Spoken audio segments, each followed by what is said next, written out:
Hello, everybody. How you doing? How you doing? Hope you're having a good day. It's a beautiful sunny day where I am. Uh, it's been an interesting day so far. Um, for any of you that's followed along, you know that I've had some issues sleeping because of the baby birds waking up before the crack of dawn, uh, keeping me awake. Well, uh, lately, the last few days, they've been really quiet. I haven't heard them, so I've actually gotten some extra sleep. Well, this morning at 6 o'clock, I get up just to go to the washroom, and it was warm in my bedroom, so I've got a door that goes out to a balcony, and I just thought I'd open up the door because I've got a big screen, a bug screen across the door. I thought I'd open it up and get it cooled down, get some fresh air in here, and get back to sleep. Well, holy mackerel! I I open up the door and the mama bird is just floating there right at the door, like a foot away from me, and just starts squawking at me like crazy. I thought I was under attack, and I closed the door, and my heart's racing, and I'm like, I was freaked out. So like, I couldn't get back to sleep. I know all of you people that get up for work, oh, you feel real sorry for me, right? But if you know what I go through at nighttime just trying to get to sleep, I go to bed early because it takes me 12 hours just to try to get an 8 hour sleep with tossing and turning and pain and up 6 to 7 times. Sometimes it's only 3 or 4, but I'm up and down like a toilet seat all night long for pain and bathroom. It just never ends. So it really does, take a long time for me just to try to get a decent sleep. Well, this bird just freaked me out. Oh, man. And I tried to do a good deed today.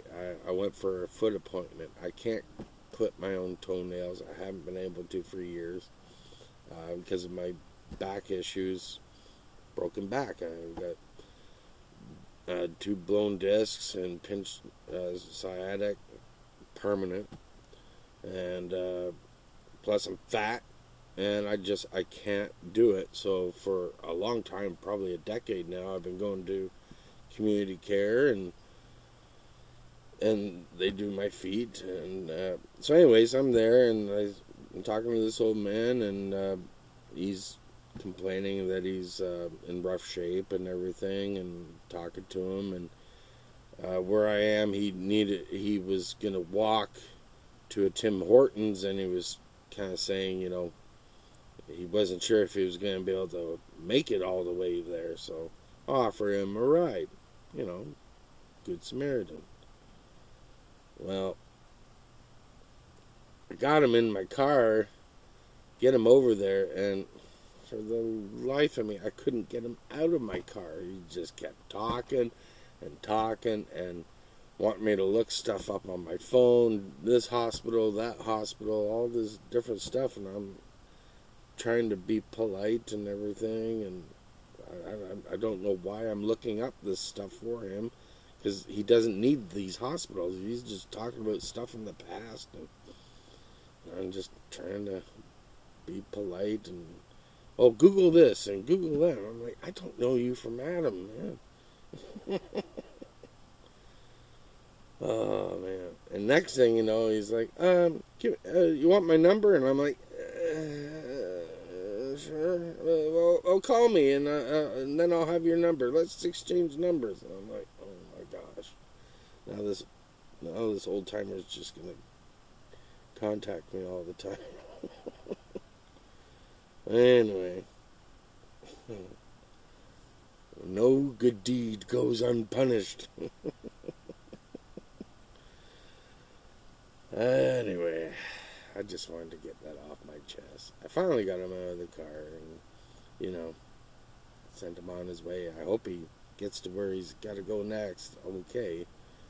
But, man, that was quite the experience. And in other news, starting to have issues with the torn rotator cuff thing that I got going. But I was on to something. I think, and I've read up on it this morning, I think what's happening right now is the anti-inflammatories I'm taking, because I've been taking them for years, right? I think they're actually having the adverse effect on me. And so I looked it up, I Googled it, and apparently, you know, like, these anti-inflammatories can actually cause inflammation. Okay. A friend told me that maybe a couple months ago, and I'm like, he's out of his tree. I didn't believe him. I'm like, hey, what you talking about, Willis? But he's right.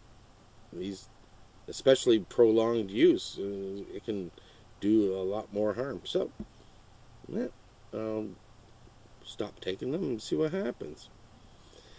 Anyways, that's enough ranting about me. Let's get into some news stuff.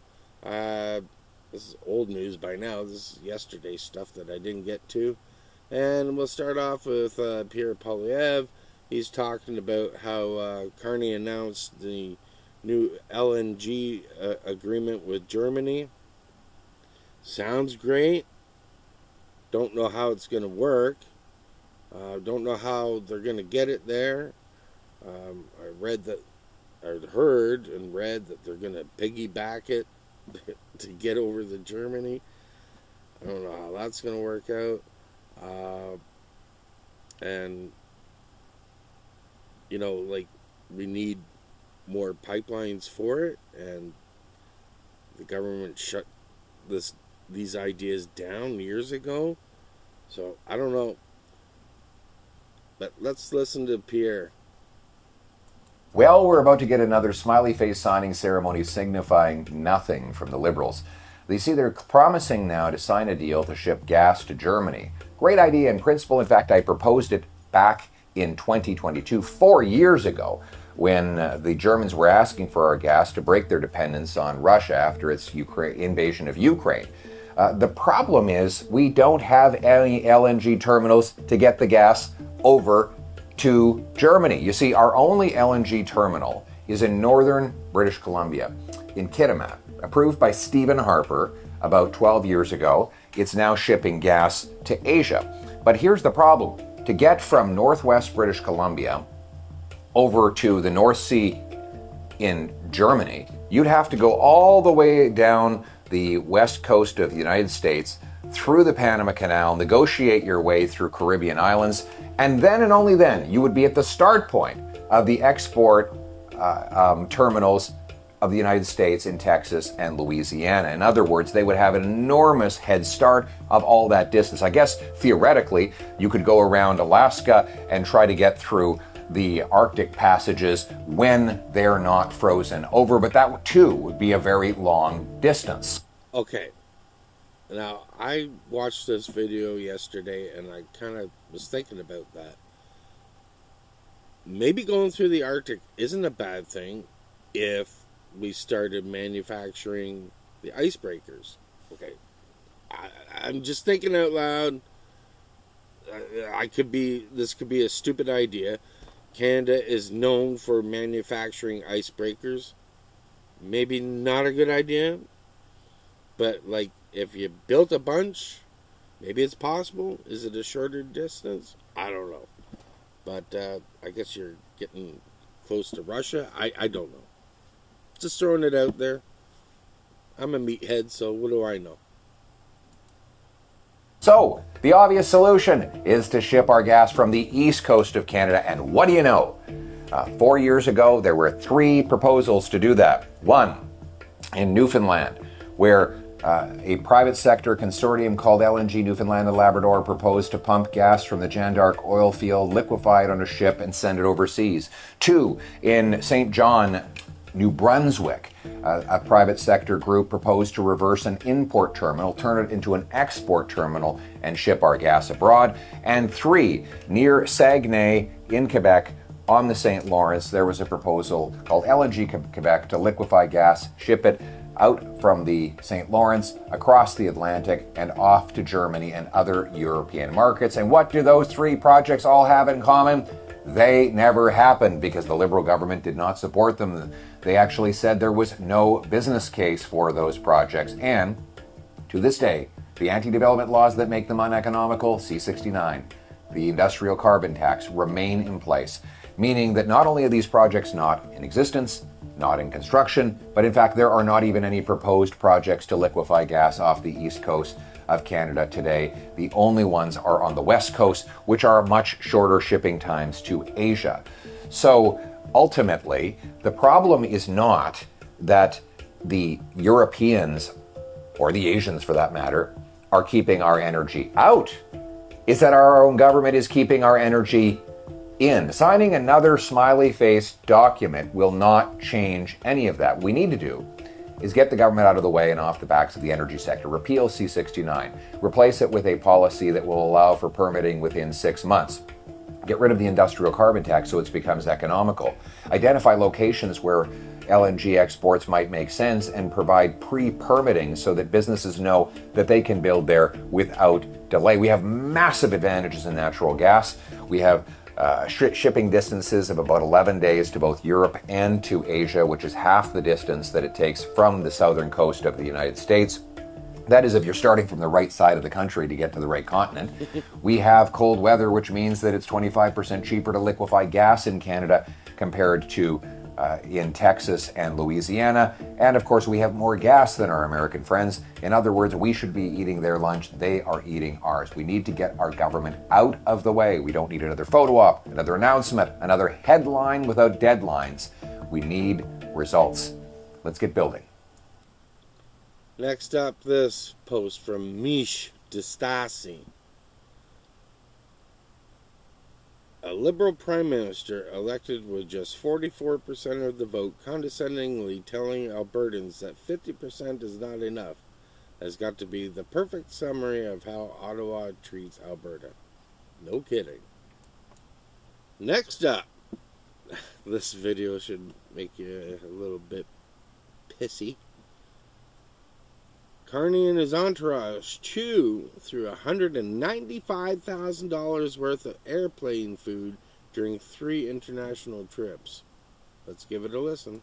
Veal, beef tenderloin with bordelaise sauce, Scottish salmon fillet, luxury Normandy buttercups. That's just some of the airplane food that Carney and his entourage builds you while flying around the world. Folks, we got the receipts. Carney and his entourage spent $195,000 on airplane food during 3 trips internationally.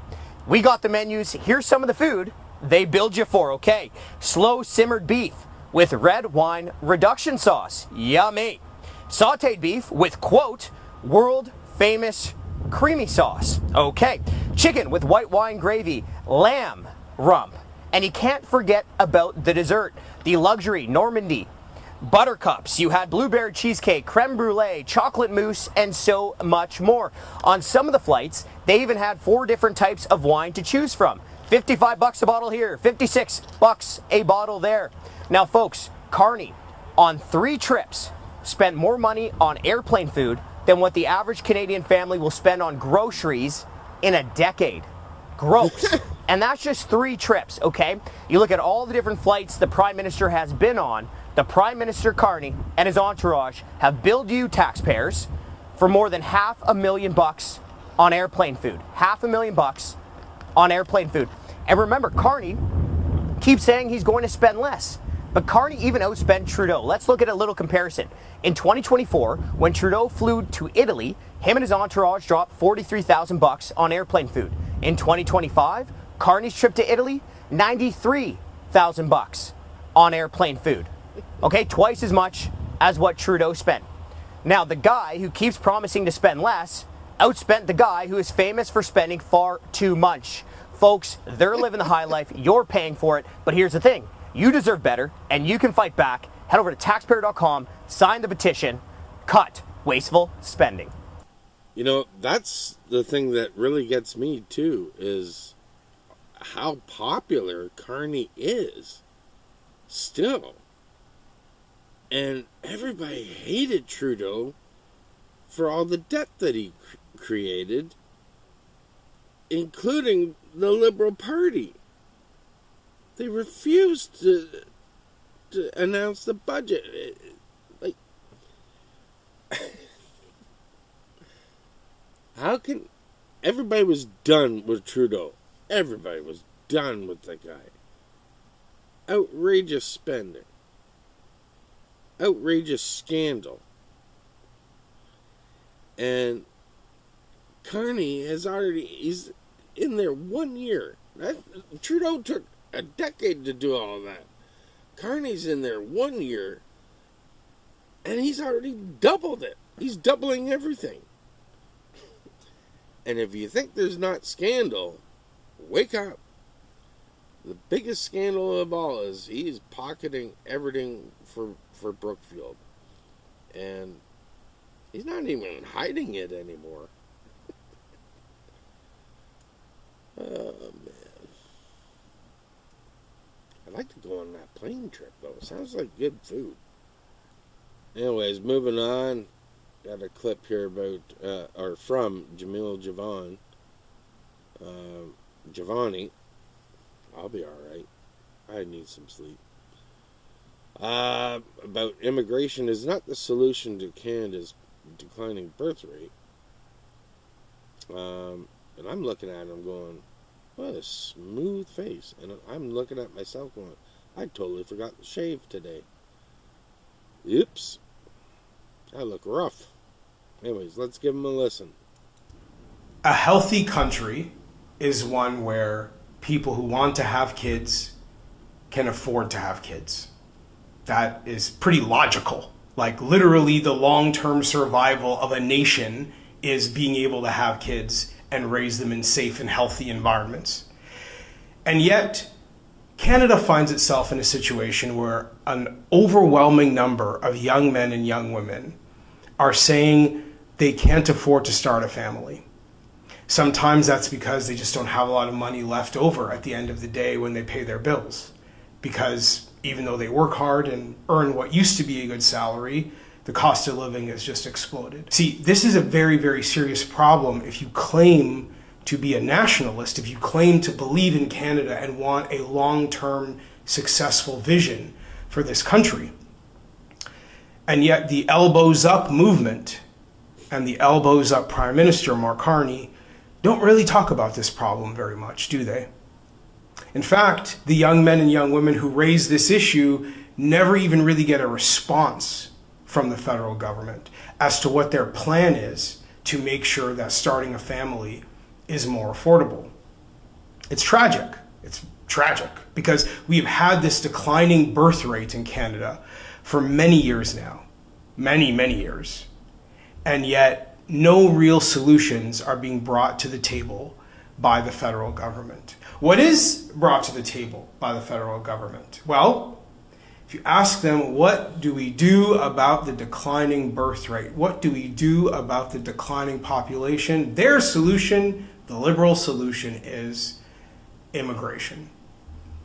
They just bring even more people into the country, and they think that's an adequate response to people wanting to have more kids. Doesn't really make sense now, does it? It doesn't make sense at all. Because when people want kids, it's not just to add numbers on a spreadsheet, as the Liberals and Mark Carney generally likes to think of human beings in this country. No. When people want to have kids, it's also about love and relationships and family and community. Go and ask anybody who's a new father or a new mother, and they'll tell you how much it has changed their life for the better. For the majority of people, this is one of the most transformational experiences you could ever have. Yep. One of the most wonderful, beautiful experiences you could ever have. Turning boys into men. Giving people a sense of purpose that they never knew they had before. So how exactly does immigration solve for that? It doesn't. Next up, Mario for the North's post. When the floor crossers happened, everyone attacked Pierre. Oh boy, did they. Gladu just admitted that the Liberals offer money to Liberal ridings. if they cross the floor. Unconstitutional madness. And yet, they still attacked Pierre's leadership. Fast forward to today, 14 cowardly Liberal MPs signed a letter against Carney, and the media protects them. No names. One MP quits as a minister, and now he may leave the Liberal caucus altogether. Well, now we know he is, in the summer. So my question is, Mario's question is, when will the media attack Carney's leadership? 14 unhappy MPs, one quitting, a province that wants to separate, it's a disaster. No frickin' kidding. But the media will not go after Carney. Well, you know what? They have a little bit. I've posted some clips where maybe not the media themselves, but the pundits that they bring on have definitely gone after Carney somewhat. And they need to do that a little bit more. People need to wake up. Wake up, smell the coffee. You know, it's amazing just how much the media just goes after Pierre Poilievre over every little thing. Everything. What a smear campaign it's been for years now. And the guy just keeps fighting. You might not like him, but he's not wrong. His ideas are great ideas. Okay, you don't like him? Who are you going to put in there for a conservative? I don't know who would replace him. He got a hell of a lot of votes last time. More than any other conservative. So, I don't know. People just really need to see Carney for what he is. And now that he's got the majority, well, he's going to stand on his own, right? What's funny is it kind of doesn't even make sense to me how Carney's caucus, I love that word, is turning against him with all these agreements that he's making for LNG and the oil pipelines and stuff like that. They're mad at him, and this stuff's not even likely to happen anyway. I doubt it. I mean, I hope so. I really hope so. For the sake of our country, I hope this stuff happens. I want it. I've been talking all year forever about it. You know, of course we need these things. Maybe not the way he's proposed it, but we need these things to happen. But the likelihood of it happening, I don't see it. Not while he's in office. Oh man, I don't even know what his MPs are mad at him for. He's walking the line. You know, he's just saying that we're going to do these things. It's not likely to happen. Now, speaking of floor crossing, this blew my mind. The Bloc Québécois openly invites the Liberal MPs that are pissed off at Carney to cross the floor. I love it. Watch this. When it comes to environmental betrayal, the Prime Minister has gone even further than Stephen Harper. And we're not actually the ones saying it. It's the Liberal MP for Laurier-Sainte-Marie, and he's not the only Liberal to think this way. 15 or so Liberals have written to the Prime Minister to express their unease about this oil-forward shift, and about 15 Liberals have reminded him that climate change remains the greatest threat of our time. Well, if it is the greatest threat of our time, what are they waiting for to stand up, speak up, and cross over the opposition? Look at this. They're literally standing up, taunting, and inviting Liberals to cross the floor over to the Bloc. It makes you wonder, what is actually going on behind the scenes, folks? It really, really does. And it makes you wonder that if Mark Carney doesn't capitulate to the environmental fanatics that are on the Liberal caucus, will they cross the floor? Will they go over to the Bloc? Bloc seems to not care about them crossing the floor. Wouldn't that be interesting to see what the Liberals actually do? Come on over. Ends up happening. Maybe they will be upset about floor crossing for once. Imagine that. Imagine that. And as we said, this government is a very fragile majority, and now you have some really unhappy folks that are from west to east in the Liberal Party that are not happy with how Mark Carney is reacting towards the environment. Meanwhile, you have all the people that are in the oil and gas not believing a word that he actually says. So nobody's happy with him. But this is where we are.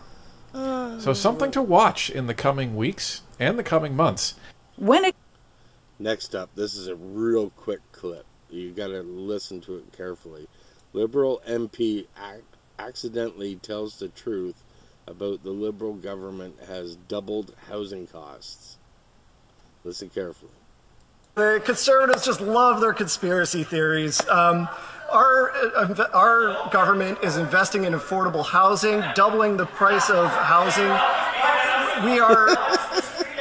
the Conservatives just love their conspiracy theories. Our government is investing in affordable housing, doubling the price of housing. Yeah, you are.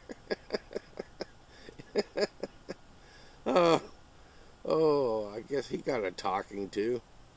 Yeah, you did. You guys doubled the price of housing, all right.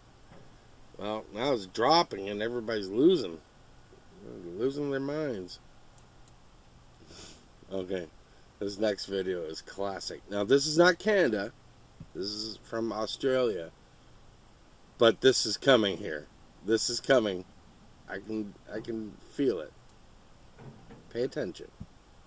This country is an absolute mess. Take a look at this. Trans women, if someone is who applies for a job, for example, yes, and it is a trans woman and she may be asked whether or not she intends to have children, and if she replies, yes, I do, and then doesn't get the job because that employer doesn't want to employ women who may be of childbearing age, then she may have been subjected to unlawful discrimination on the basis of potential pregnancy. That is the Australian Sex Discrimination Commissioner, paid hundreds of thousands of dollars every single year, and she just said that if a trans woman doesn't get a job because she may become pregnant, that is discrimination. She can't become pregnant because she has a cock and balls. I'm very confused. A biological male can't become pregnant.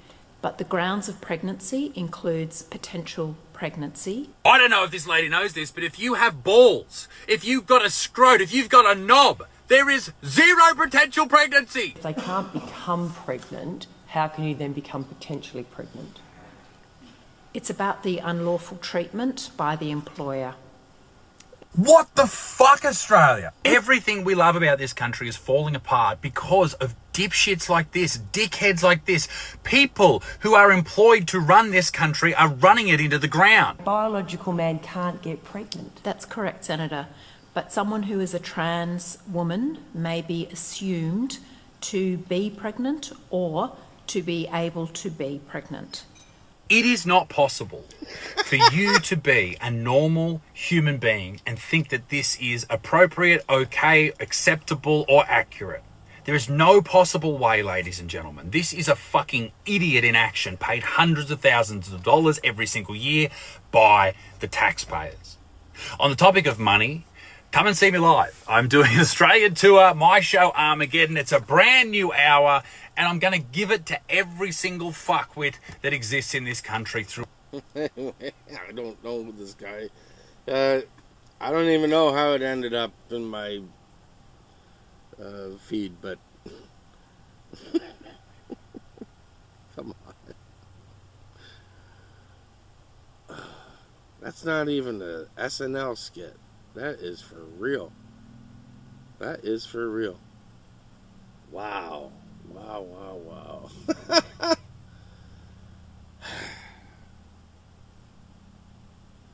Can't even make this shit up. And moving on, this will be the last clip. It's about 3 minutes or so, and this will be the last clip of the show. I forgot to mention, so with this is from Rebel News. Give them a follow. The other clips, give those people a follow, especially Northern. Just lost the name of it because I'm a maroon. I'm sorry, guys. I watch you every day and I can't think of the name. Northern Exposure or whatever the hell it is. I'm stupid. I'm fried. I'm fried today. You all saw the video. Follow them. Anyways, I gotta get off this. I need some sleep, damn it. Oh my God, we just caught Tim Hortons telling the biggest lie, and they're lying to you. This week, the company, which isn't Canadian, by the way, it's owned by a Brazilian hedge fund called 3G, they announced they're going to start actually hiring some Canadians for a change. They're obviously spooked by Dunkin' Donuts' decision to open hundreds of stores in Canada, and they know that Canadians are furious with Tim Hortons for hiring foreign workers instead of hiring Canadians, especially young Canadians who have very high unemployment right now. You know, young Canadians have an unemployment rate of 14.3%, and that's up 0.5% in just 1 month. Why does Tim Hortons prefer foreign workers to young Canadians? So Tim Hortons launched a PR tour this week, and all the regime media have... I can answer that, because they get subsidies from the government for the foreign workers.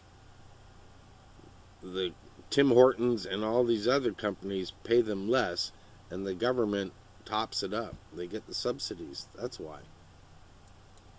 Bought into it. The Globe and Mail, CTV, Global News, they were all acting as stenographers for Tim Hortons, just reprinting the company's talking points without showing any skepticism at all. I mean, it makes sense. Tim Hortons is a huge advertiser for them, so those media outlets have agreed to help whitewash what Tim Hortons is doing. Except it's all a lie. Yesterday on my show, I proved to you that as recently as last week, the Tim Hortons CEO himself was personally registered as a lobbyist to keep immigration laws as loose as possible for his company. Seriously, just 7 days ago. He even put it right in his official lobbyist registry. He's going to bat for mass immigration. It's right there. Why would they tell the public they haven't lobbied for foreign workers in more than a year? That's what they told the Globe and Mail when they were doing it just days ago. But look at this. This is what's new. This is incredible. Literally this moment, live, right now. Look at this website designed to advertise jobs to foreigners. This is the official Government of Canada Temporary Foreign Workers website.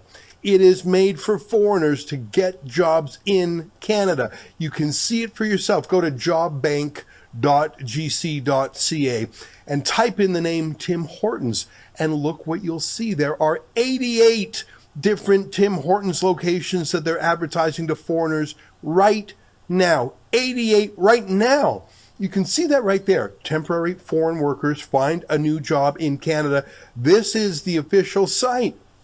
While they're lying to you in the mainstream media, telling you they've changed, telling you they're done treating foreigners preferentially to Canadians, they're actively hiring overseas instead and shutting out Canadians. Take a look. I'll just read some of them.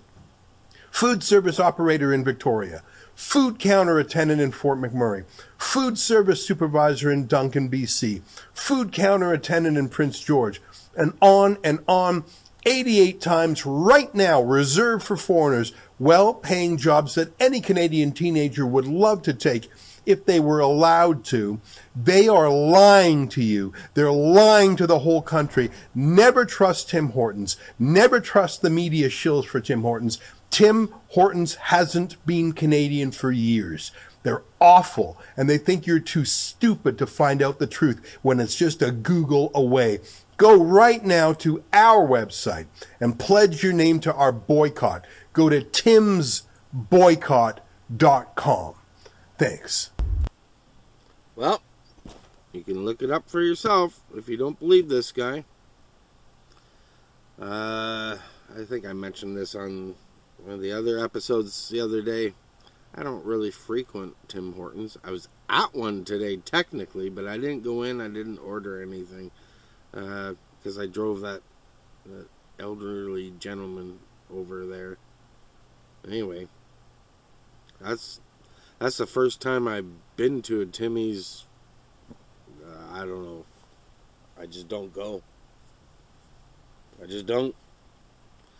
And I don't even have an issue with them. I just don't go. I just don't want to line up anywhere for a coffee. I just couldn't be bothered. And we're back, and we're at the end of the show. We're at the part of the show where it's your favorite part. I still haven't got a picture of the ropers ready on this computer yet. Sorry. I know you're all missing it. All two of you. Anyways, first joke. At what point does a door stop being a door? When it's ajar.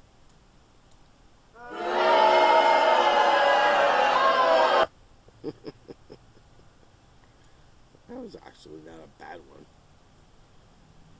Alright. My wife was in labor. I tried distracting her by telling her jokes. She didn't laugh once.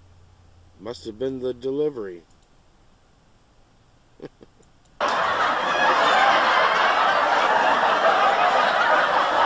If you're new to the show, I do Mr. Roper staring at the camera when he would tell a joke from Three's Company.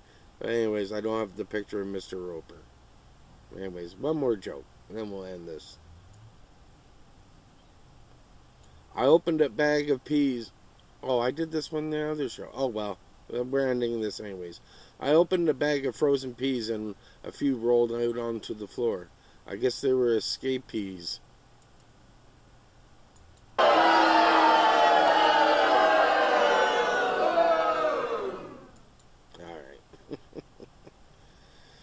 Yeah, and it used to be when I was recording in the studio, you wouldn't see me actually clicking on the sound effects. You wouldn't see me bringing up the jokes, but now you see it all, and what's the point of hiding it? I don't even know if people just listen or if they're watching or whatever. I guess you're watching if you're clicking on it. So anyways, well, whatever. Anyways, now we get to the very end. Anyways, thank you so much for joining me. I hope you learned something. I'm learning something every day. And you have been a dynamite audience, and you deserve to give yourselves a round of applause. So here we go. Thank you. Thank you. Anyways, let's get ready to end this. Thanks again. Click like, subscribe, share, tell a friend. And take care of yourselves, take care of each other. God bless, and all that jazz.